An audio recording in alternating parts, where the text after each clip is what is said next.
Hello mga kadilag! Welcome back sa aming YouTube channel. So for today's vlog mga kadilag, ay bago po ako pumasok sa aking trabaho, ay ako po ay nandito sa kusina. Dito po sa may pintuan po ng aming kusina mga kadilag. Yan, yun po yung pintuan namin mga kadilag. At ito po ay papalitan na po mamaya mga kadilag.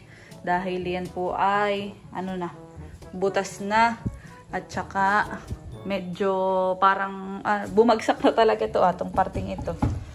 So yun mga kadilag, mapapalitan na ang aming pintuan. Ito ay dahil kay Pretty Ninang. Kung hindi pa po niya napansin yung aming pintuan na ganito, sira. Tuwing nagbablog kami ay nakikita po niya na ganito ang namin pintuan. Ay sabi po niya ay siya daw po ay mag-share ng pambili ng pintuan mga kadilag. Kaya thank you po kay Pretty Ninang sa pagbili po ng bagong pintuan. Yun po ay i-deliver na mamaya mga kadilag. So alauna po madi-deliver yung bagong pintuan na ikakabit po diyan. Talaga pong si Pretty Ninang ay very observant sa lahat po ng vlog dahil talagang ito hindi ko sure kung napapakita ko siya ng madalas, pero kadalasan ang background namin ay dito ay nakita niya na butas na yung pintuan. At kami naman mga kadilag, kaya naman ang rason, kaya naman hindi po namin mapapalitan pa iyan, ay marami pa pong kagastusan. So pinagtsatsagaan po muna namin dahil ito naman ay dito lang po sa likod ng kusina namin. At ang likodan po ng bahay namin, ayan, sina Talambo. Yan po ang bahay nila Talambo. Kaya siya naman, hindi kami masyadong nagwo-worry na baka may pumasok o ano. Dahil siya naman ay nasasarapan ganito Yan, nasasarapan naman siya. Kaya nga lang, ay dito nga lang sa butas. Tsaka safe naman dito sa amin mga kadilag. At gaya nga ng sinabi ko mga kadilag, ay na-appreciate ko si Pretty Ninang dahil yun na napansin niya na ganito. At noon ay ako talaga nahiya sa kanya. Sabi ko ay huwag na. Kaya naman hindi ko talaga ito mapapalitan pa ay dahil nga marami pa po kaming gagastusan. Yung kapatid ko po ay graduating. So yun po, may mga pinaglalaanan po yung budget namin sa ngayon. Hindi pa po talaga, at sa totoo lang po, ito pong aming kusina, di ba kapot nung nakaraang buwan, nito laang din, ay ako yung nagpagawa po ng kusina, nagpa-extend. Ay hanggang ngayon po hindi pa rin po tapos dahil nga po medyo tayo sa budget, may pinaglalaanan. So yan, ito po yung na-extend na yung kusina, tapos ay nabaguhan na ng bubong. Yun naman yung mahalaga mga kadilag, napalitan na ng bubong, so wala nang tumutulo. Pero sa ngayon ay wala pa po itong palitada, itong portion po na ito. Dahil yan pala ang po yung napalitadahan ng nakaraan nung pong si Papa ay naririto. Yan, may mga sinampay dito mga kadilag. At dito muna nagsampay si Mama dahil naulan sa labas. Pero ito na may sa labas nilalagay.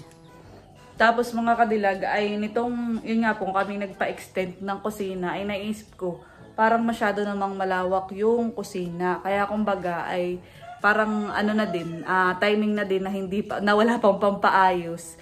Dahil pinag-iisipan namin kung siya ay gagawin namin na kusina o gagawin pong kwarto ni Indong sa mga susunod na panahon kapag may pangpaayos na. So yun, at ako po muna ay maliligo ng mga kadilag dahil ang pasok ko ngayon ay 12 noon to 8. So ang deliver nitong pintuan ay 2 PM. At si Mama po ang tao dito mamaya, kaya iiwan ko na lang po yung pambayad kay Mama. Tapos po ngayon ay si Mama ay pinapakasuyuan ko na din na bumili ng yung pong bisagra. Yan. Tapos po ay yung lock at saka po yung doorknob mga kadilag. So yung pintuan na i-deliver dito ay wala pang varnish. Dahil lang gusto ni Pretty Ninang ay yung pang pipinturahan namin pero pwede sa ulan. Ganayon. Yun mga kadilag, ako'y maliligo na at baka ako'y malate. So ngayon, naisumama na lang ang tao dito mamaya at siya ang maghihintay doon sa magkakabit ng pintuan. So yun ay madadatnan ko na ay gabi na. So yan mga kadilag, ako ay nakaligo na at pupunta na ako ng office. So ako'y nagsasandals na lang at ako'y papasok mga kadilag.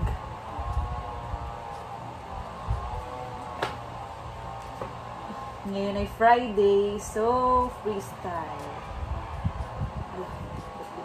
The next day. So yun mga kadilag, time check. Ngayon ay mag-aalas 4. Yan, at ako ay papasok ulit sa office mga kadilag. So ako ay papasok ng 4 AM to 12 noon mga kadilag. Dahil yung isa naming kasamahan ay bali sinasambot namin yung schedule. So yun, sayang din kaya ako ay papasok. Kaya kagabi mga kadilag ay pagdating ko dito sa bahay, maaga pa akong nakatulog, ay hindi ko na napakita yung pintuan na naikabit na. So bago ako pumasok ulit ngayon ay papakita ko ng mga kadilag. Yan, ito na po, naikabit na po yung bagong pintuan mga kadilag. Wow! Ito po ay walang varnish dahil ito po ay pipinturahan po namin ng pangkahoy para po kapag nababasa dito ng ulan ay hindi madaling magabok ko. So, thank you po ulit kay Pretty Ninang. Si Mama po ngayon ay maagap magising din. Si Mama ay kuwan, para di may office. Maagap magising at naglalaba. Ayan, siya po ay naglalaba ngayon. Ako po ay papasok na. Maganda Mama yung design, honey. Ganda. Mukha pong matibay. Yan mga kadilag at nandito na po ako sa office. Bed na si office yung aming pusa. Ayan. Yan mga kadilag, bali ako ay nakapasok na dito sa loob ng office. At yan. Solo pa ako ngayon. Mamaya ay darating yung mga taga-tulay. Sila ay magpipicture lang tapos pupunta na din sila mga kadilag sa tulay. So napakaagap ko pala. 3:57 pa lang ay nandito na ako. So ngayon ay Sabado mga kadilag. At tayo ay pumasok. So ako ay pumasok mga kadilag dahil nga gaya ng sabi ko kanina ay yung isa naming office mate yung nasa program din namin ay kuwan. Siya ay parang magre-resign na. Kaya yung schedule niya ay pinapasukan namin habang wala pa siyang kapalit. Pero yun naman mga kadilag ay bayad. So kami ni Geraldine yung office mate ko. Kami yung pumapasok. Tsaka si JR din mga kadilag. Yung isa din sa kasama namin.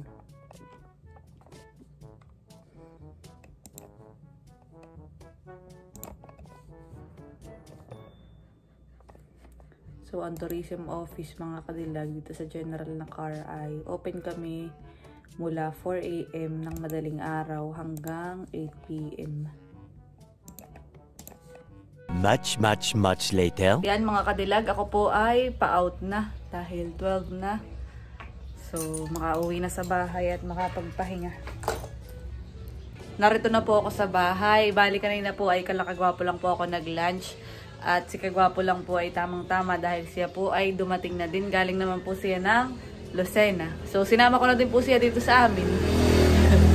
Si Kagwapo. Ayan. At dahil ako po ay galing sa Lucena. May bibigyan ko sa inyo. Wow, Miniso. Ano Miniso. Ayan. Wow, thank you. Miniso. Ito ay Miniso longganisa. What? Yeah, ay, dahil galing dahil Lucena. Lucena, may mga longganisang lakpan doon. Siyempre, meron pang... Wow, may buko pie. Kala ko pa na may Miniso yung... Thank you, Kagwapo. Welcome. Mga kadilag, ito po yung buko pie at ako po ay kukuha na. Yeah. Kagwapo ikaw. Sige. Bakit? Okay na. Pipili ako ng medyo manipis ang crust. What? What? Okay. Sa karasan eh. Crust. Crust kita. Ito, manipis ah. Yan. May mga mama. At nasa Team Marites pa. Oh, Bono, si Mama Bono, nagmamarites. Tinabot na ng Oh, ulan. nabot na ng ulan. Oh, Marites is spotted by ohon.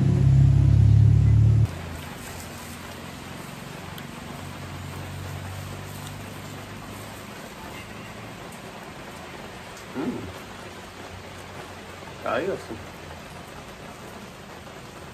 Masarap.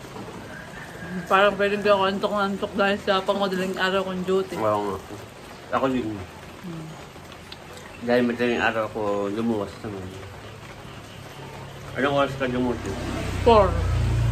So, ako lumuwas ay gumising ako 2:30. At lumuwas. Alas 4 din ako lumuwas. Sarap po. Ay po tayo. Buko pa eh. Si Kagwapo po ay seminar. Maghapon kahapon. Halos ay na. Ngayon po walang kuryente, mga kadilag, maghapon. 6 to 6. Butit pinag-adya na maulan ng panahon. At least malamig. The next day. Ayan mga kadilag at coffee time. Dito sa habang nagmamarites. At may din na si Bo. Wow, nakita mo yung bagong pintuan. Paano yung model mo? Nung may kinagkuhan. Sige nga, paano? May paganayin pa. Sige, paano ka maglakad? Paano ka maglakad? Paano? Alam na may yung nagaling na. Diyan pa yung nag-pageant nung nakaraan. Ano pa sabihan mo? Sabi, gumanano ka pa. Best in a ramp pala yan ay. Siya nga. Best in attire. Attire. Sa harap pa. Costume. Ganyan. Takot award. So itong mga kadilag pintuan ay sa kandalaan po namin pipinturahan.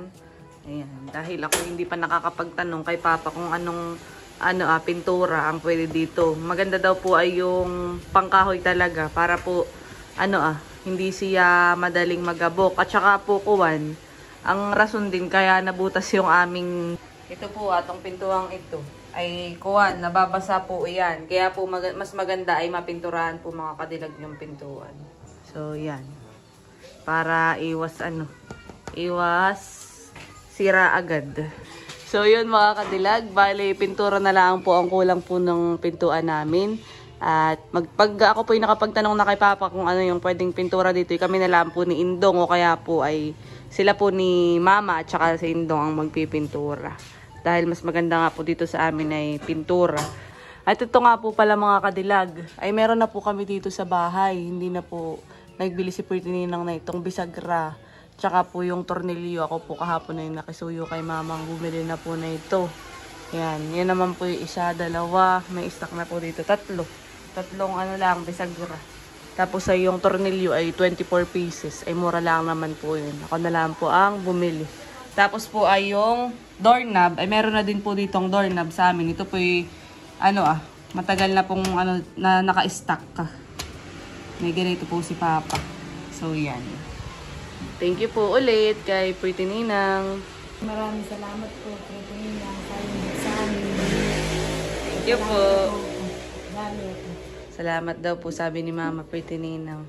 Siya po ay nandito ngayon sa kusina. Ayan, medyo mainit Mama, honey. Mainit na ang panahon ngayon. Kahit po saan pumisto dito sa amin ay mainit na. Yan mga kadilag. At hanggang dito na lamang po ang aking vlog. Maraming salamat po sa patuloy na pagsuporta. Sana po ay nag-enjoy kayo. Don't forget to like and subscribe. Bye-bye!